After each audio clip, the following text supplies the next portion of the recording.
Thank you for joining us today.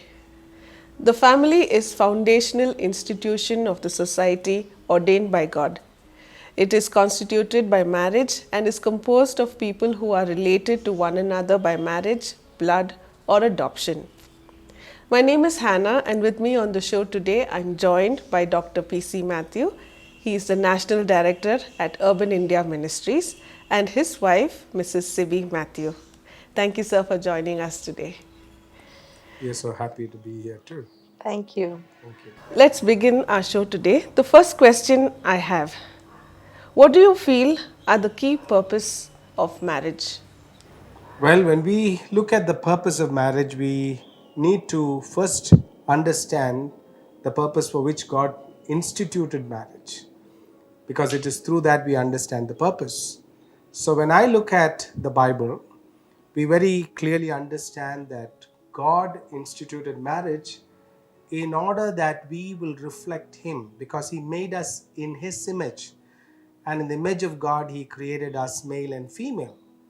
So I feel the primary purpose is to really reflect Him.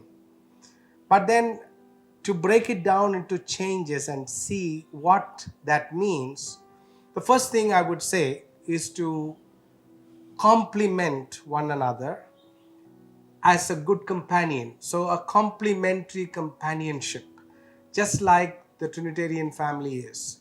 They complement one another. They don't, kind of put down each other. So, a complementary companionship is the first aspect that I would say is the purpose. So, when God brought my wife into my life, God brought her that I would be made complete. So she's been brought into my life to complete me in many sense, and and vice versa. So we complete one another so that we fulfill the purpose of God in our life. So to see marriage as a complementing companionship rather than a competitive space is very, very important when we want to understand the purpose of marriage.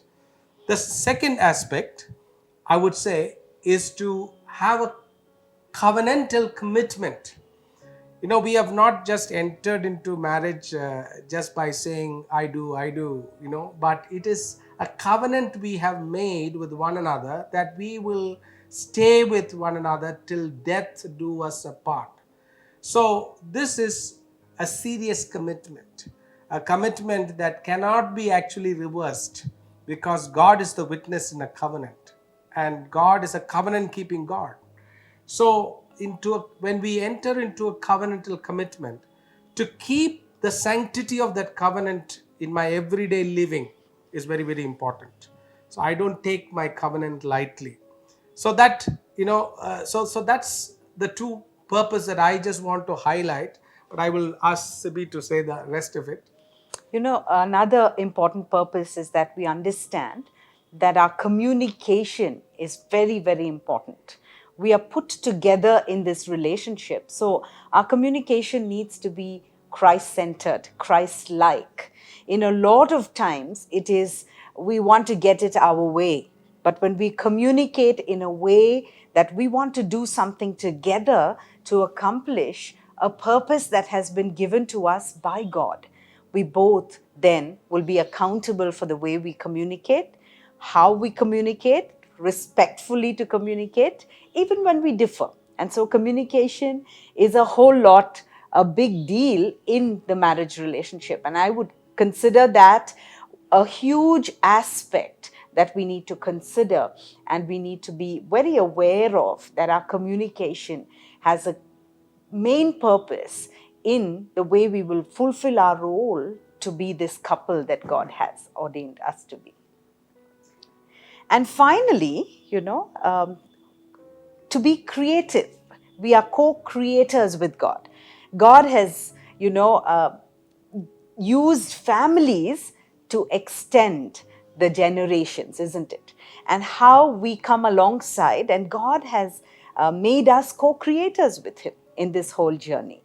So that is also one purpose of marriage, where we are co-creators with God, creating a new generation, that his purposes will continue from generation to generation, as well as he has given us so much of creative instincts. And so our creativity is another beautiful purpose of God in fulfilling the calling that we have as a couple, as a family. So, putting both these thoughts together, I would say we can foresee our relationship by 4 C's that we said. The first one we said is a complementary companionship.